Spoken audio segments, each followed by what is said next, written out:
Assalamualaikum warahmatullahi wabarakatuh. Ila hadratin Nabil Mustafa Rasulillahi sallallahu alaihi wasallam wa ala alihi wa azwajihi wa dzurriyyatihi wa qurbatihi wa ali baitihi wa ashabil kiram wa ila jami'il anbiya wal mursalin wal awliya wa syuhada wa salihin wattabi'ina tabi'ina salihina ila yaumiddin, khususan jami'i masayikhi wabil khusus Bahyai Faqih As'ari wa dzurriyyatihi wa zawjihi wa talamidihi wa ila jami'il anbiya wal mursalin wal awliya wa syuhada wa salihin wa ila abaina wa ummatina wa azdadina wa masyaikhina wa auladina wa azwazina wa dzurriyyatina wa ahli baitina wa jami'i man tabi'ana, khususan jami'il arwah fi hadhil majlis wa ghairuhum lahumul fatihah. A'udzubillahi minasyaitonir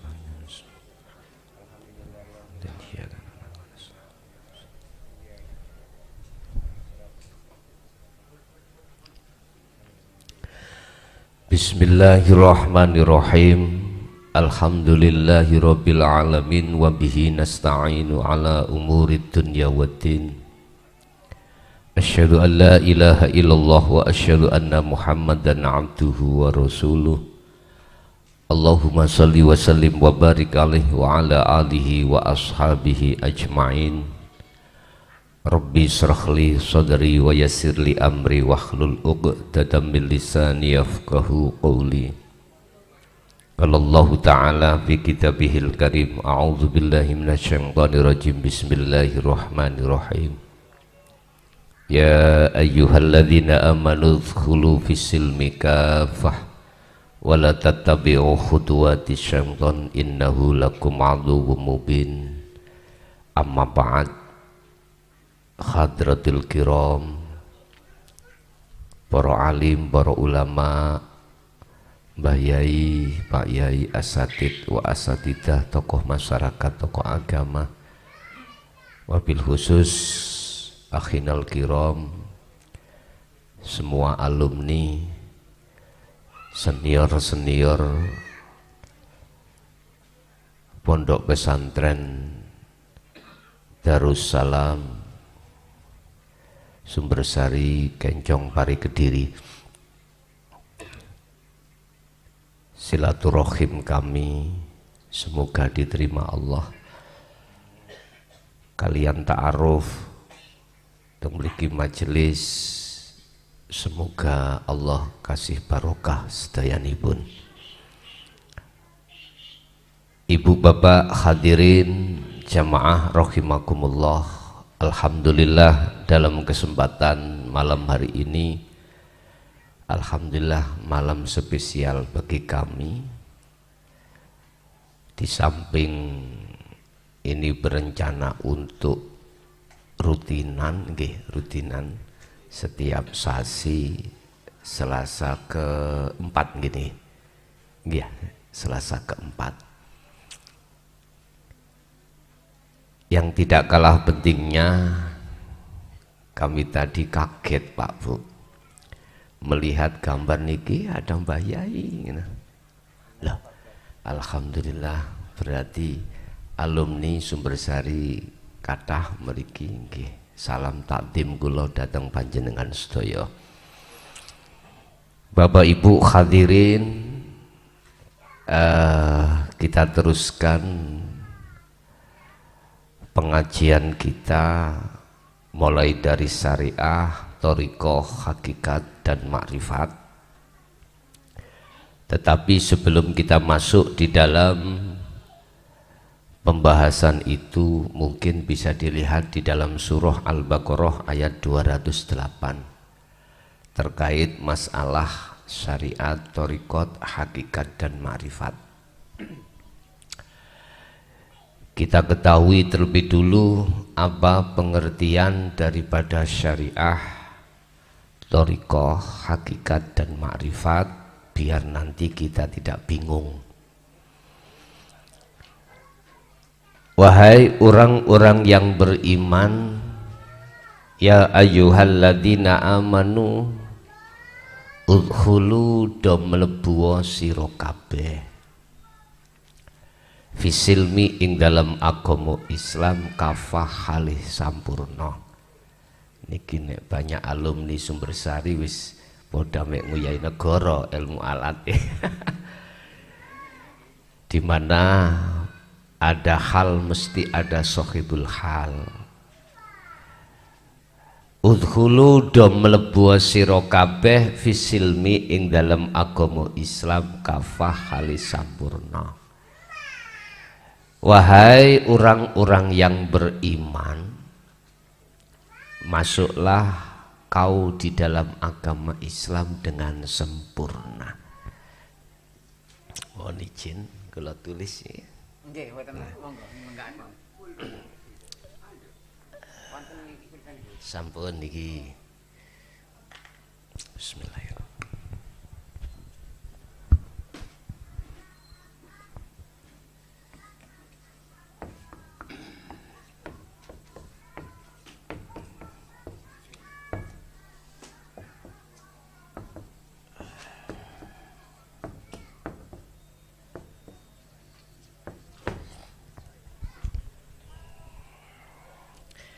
Tahapan-tahapan di dalam hamba Allah yang khususnya di dalam innatina indallahil Islam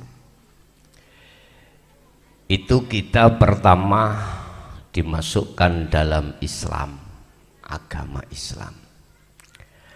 Tahapan kedua adalah iman, tahapan ketiga adalah ihsan.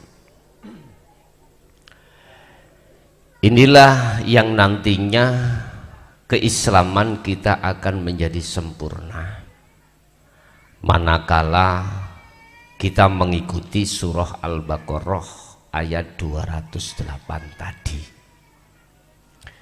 Sebelum masuk di situ, apa maksud daripada syariat? Mohon maaf, isi ngajine nanti minangka daharan. Nek cocok anggene ati sampean suksasi ngarep nanti bulan depan bisa diteruskan. Tapi nek gak cocok ning ati jenengan break dulu, ngoten nggih. Sebab iki gak kena dipaksakan. Allah dawuh dalam surah Al-Baqarah 256 gini ya. La ikraha fiddin. Tidak ada paksaan ajaran ini Muhammad. Jadi Rasulullah ketika nyampaikan ajaran ini nanti itu Rasulullah tidak memaksakan diri terhadap umat. Ajaran yang mana qad tabayyana rusdu minal ghayy. Tidak hanya ajaran dari sisi syariat saja, tapi kalau sisi syariat kabeh saged nerima. Sebab kita mulai kecil, mulai ibtidak, sanawi, aliyah itu sudah diajarkan syariat Kanjeng Nabi. Cuman ajaran ini qad tabayyana rusdu minal ghayy. Ajaran yang membebaskan ruhaniyah jenengan, hati jenengan dari belenggunya hawa nafsu. Sebab mohon maaf, siapapun kita tatkala ruhaniyah kita, hati kita terbelenggu oleh nafsu, mohon maaf, siapapun kita, pasti sholat kita masih teringat selain Allah. Apapun perbuatan kita, pasti orientasinya itu selain Allah. Hal ini diterangkan oleh Syekh Ibnu Athaillah dalam salah satu makalah di dalam kitab Hikam. Husnul a'mali nataiju husnil ahwal mingkol bin zahidin. Niki Pak, sebaik-baik amaliyah. Artinya amaliyah yang kita lakukan secara fisik di mata Allah akan diterima dan dikatakan baik. Amaliyah apapun ini, apapun, entah sholat, entah zikir, entah baca Quran, entah zakat, puasa, haji, apapun tanpa kecuali husnul a'mal utawi bagus-baguse amal piro-piro ibadah jenengan ikut dikatakan bagus turyo diterima di sisi Allah manakala nata iju husnil ahwal. Apabila bersumber dari hati, keadaan hati jenengan ini bagus. Lah, bagusnya sumber ning ati keadaan ini yang bagaimana? Mingkol bin zahidin. Dari hati yang condong makrifat pada Allah. Mungkin nek didengarkan makrifat kok ngaget nolak ngoten nggih. Kok wael mboten. Sebetulnya untuk meraih pangkat makrifat di mata Allah itu gampang. Nek semerap dalani. Kalau tahu jalannya. Sama saya kesini tadi loh Pak, berhubung gak tahu jalannya. Saya di mana itu habis turun tol mana itu Dupak ya. Terus saya ke kiri sehabis Polsek Asemrowo. Berhubung gak tahu jalannya, bingunglah saya. Sherlock belum megang, alamati pun wow nggih mboten nggih jane jelas tapi Sherlock mboten saged ndugi mriki. Wis piye iki? Bingung kula. Wis gini aja.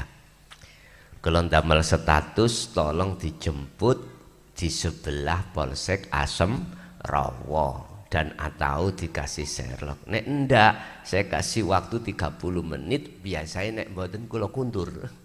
Biasanya ngoten kula. Tapi dereng nate ngoten niku. Dereng nate nganti pulang dereng nate ngoten lho.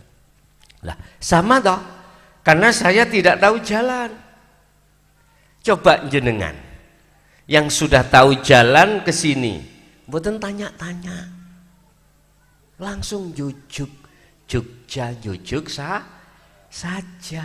Saya masih ada keraguan.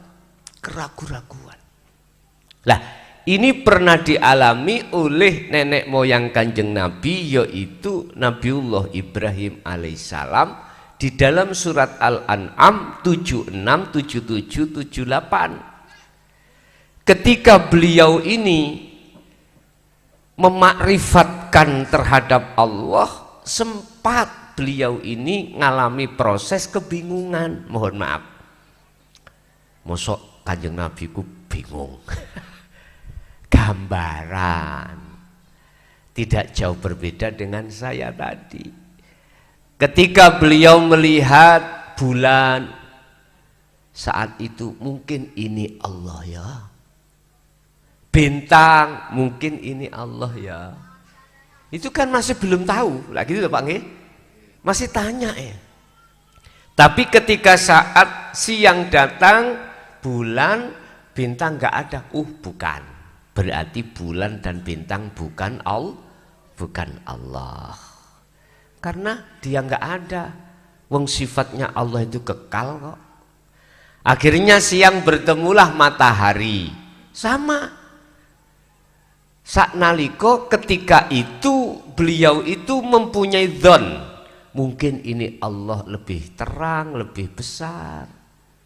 Tapi ketika saat ghurubus syamsi, surupnya srengenge, tenggelamnya matahari nggak ada. Bukan.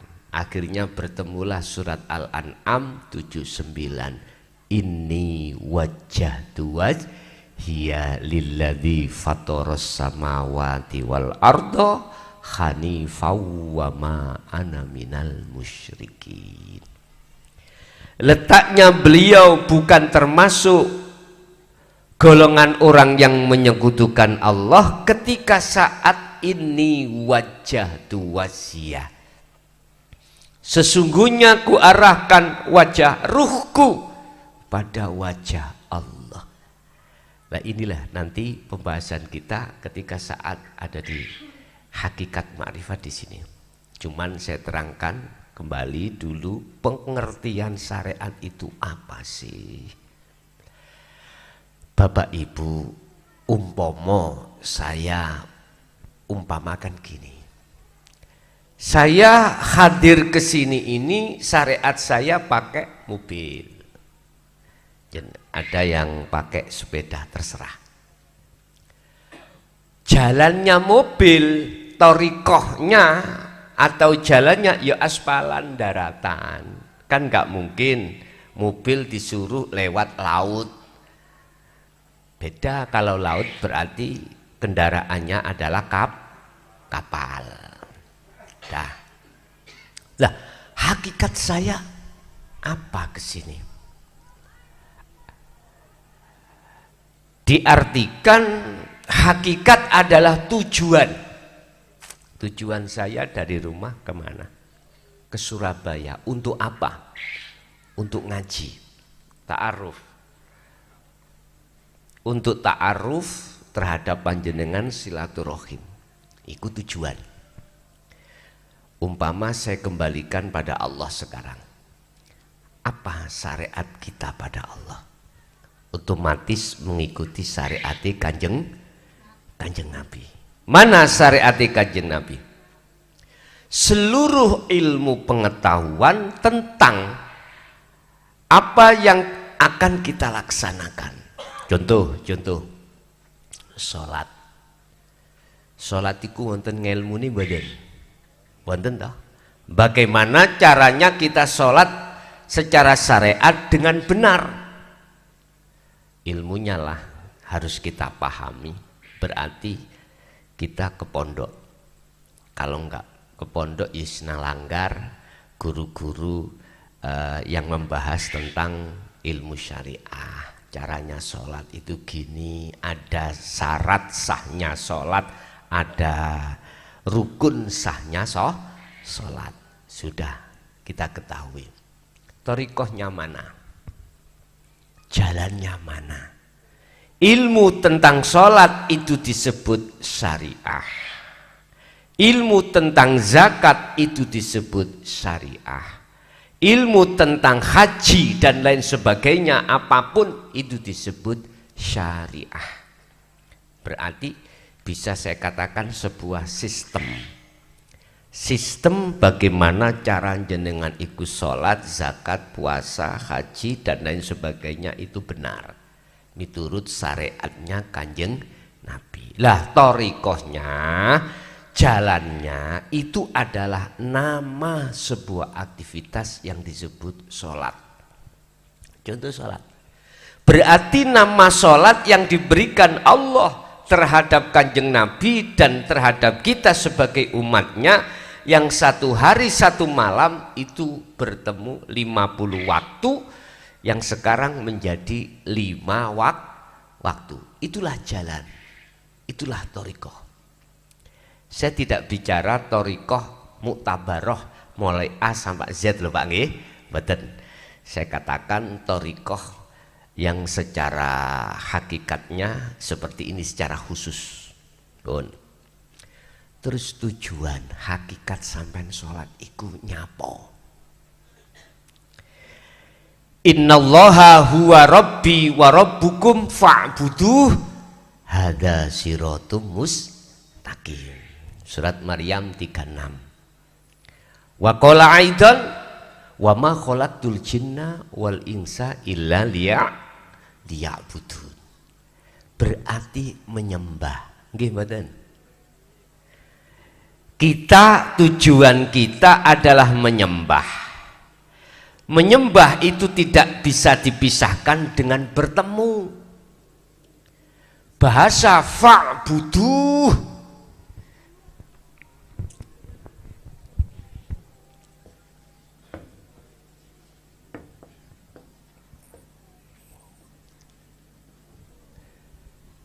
bertemulah kau terhadap Allah. Iki kan nyembah. Nyembah iku sifate hamba. Lah ngeten nggih. Nek sing disembah Khalik iku sifatnya Allah.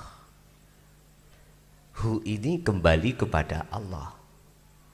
Hu iku kosong apa buntu, Pak? Hak niki kosong nggih. Artinya apa? Jenengan akan bisa dikatakan bertemu liqo terhadap Allah waktu sholat manakala di dalam hati sampean ini sudah tidak ada selain Allah. Sambung badan, Ibu, sambung.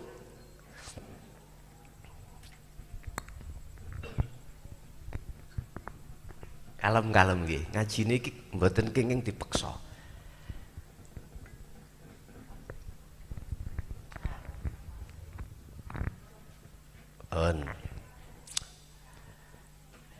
Niki ngantos jam pinten iki? Terserah jenengan. Ngoten nggih. Pun ngaten. Jenengan mengki kula paringi wekdal tanya jawab. Apa yang ketika saat ku jelaskan ini ada yang gak paham, tolong nanti ditakoki, ditanyakan. Ya. Nanti ada waktu sesi tanya jawab. Pun. Hakikat kita sholat adalah menyembah Allah. Lah, menyembah itu tidak bisa dipisahkan dengan pertemuan. Artinya, yang menyembah harus ketemu siapa yang disembah. Sama, kula kalian jenengan iki. Hakikat saya tadi adalah dari rumah untuk silaturahim, untuk ta'aruf, untuk ngaos bersama.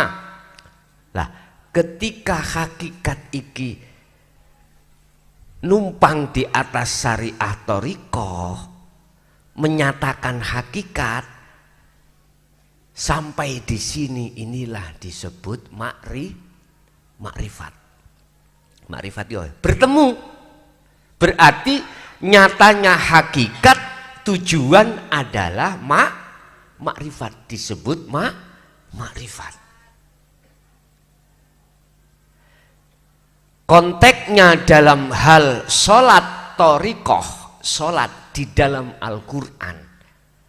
Mana ayat yang menjelaskan tentang masalah sholat mesti kak memakai kalimah koma, bukan fa'ala, bukan. Ayo sampai cari di dalam ayat manapun kalau membahas masalah sholat mesti memakai kalimah koma asluhu qawama ala waznin fa'ala. Wazani mengikuti fa'ala. Loh, ada apa pengertian antara koma dengan fa'ala? Inilah Pak yang membedakan. Kula 23 tahun mempelajari Al-Quran, mencari di dalam Al-Quran tidak pernah saya temukan ketika saat ayat itu bicara tentang masalah sholat memakai kalimah fa'ala. Enggak ada. Ternyata koma. Hafidu ala sholawah wassolatil wusta wakumu la lillahi qanitin ay khashi'in. Jagalah sholat 5 waktu yang dilakukan oleh jasmani, dan juga jagalah sholat wusta, sholat yang dilakukan oleh ruhaniyah. Ini sudah, kalau sudah kemasukan ilmu hakikat untuk menuju makrifat bisa Pak, jenengan ruhnya itu sholat. Wakumu, dan tegakkanlah lillahi karena Allah, qanitin ay khashiin, khosyik berarti wajib khusyuk. Lah, kita tidak bisa Pak sholat khusyuk. Tarkibe khusyuk itu fa'buduh. Sing nyembah, yang menyembah harus bertemu dengan yang disembah. Berarti kita hamba atau makhluk ketika menghadap Allah harus bertemu Allah. Itu makrifat. Ini tidak bisa kita lakukan manakala Islam kita belum sempurna. Belum. Manakala kita belum sampai mencapai tingkat makrifat. Tidak bisa Pak. Nah, oleh sebab itu saya hadir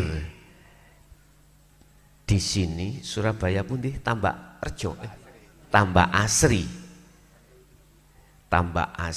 tidak ada niat apapun kecuali kula ta'aruf silaturahim, kita ngaji bareng untuk meningkatkan bagaimana sholat kita yang asalnya teringat selain Allah biar hanya teringat Allah, dan atau bagaimana sholat yang terjadi pada diri kita itu yang asalnya tidak khusyuk biar menjadi khusyuk. Nanti kita harus dipraktekkan juga. Lah, ilmu hakikat ini adalah sama dengan ilmu syariah. Cuman saja beda penempatan. Kalau ilmu syariah itu untuk mendidik kita, jasmani kita untuk taat hukum syariati kanjeng Nabi. Mana larangan harus ditinggalkan, mana perintah harus dijalankan. Ini secara jasmani. Contoh, sholat wajib berarti jasad harus menjalankan. Gila jasad toh. Tetapi perlu diingat, kita sebagai insan ciptaan Allah disebut makhluk, tidak hanya terdiri jasmani saja, tapi kita juga ada rohani. Nah, rohani kita itu lupa harus kita didik dengan ajaran Rasulullah di jalur dinul tauhid, dinul haq, yaitulah hakikat, ilmu tasawuf untuk bisa sampai makrifat ruhaniyah jenengan kali kula. Udkhulu mlebu sira kabeh wong sing iman fisilmi di dalam agama Islam kafah dengan sempurna. Artinya keislaman kita itu harus sempurna. Letak kesempurnaannya kita itu tidak hanya berhenti di syariat saja, harus naik sampai ke makrifat. Tadi sudah saya katakan syariah, thariqat, hakikat dan makrifat. Lho Gus, kula niki wis rumah tangga, sudah berumah tangga, sudah punya anak, repot ini, repot itu lah gitu Bu nggih. Apakah saya bisa untuk meraih derajat di mata Allah, inna akramakum indallahi atqakum itu? Jenengan nek sik ragu berarti padha mek ngeragokno Gusti Allah. Ngaten.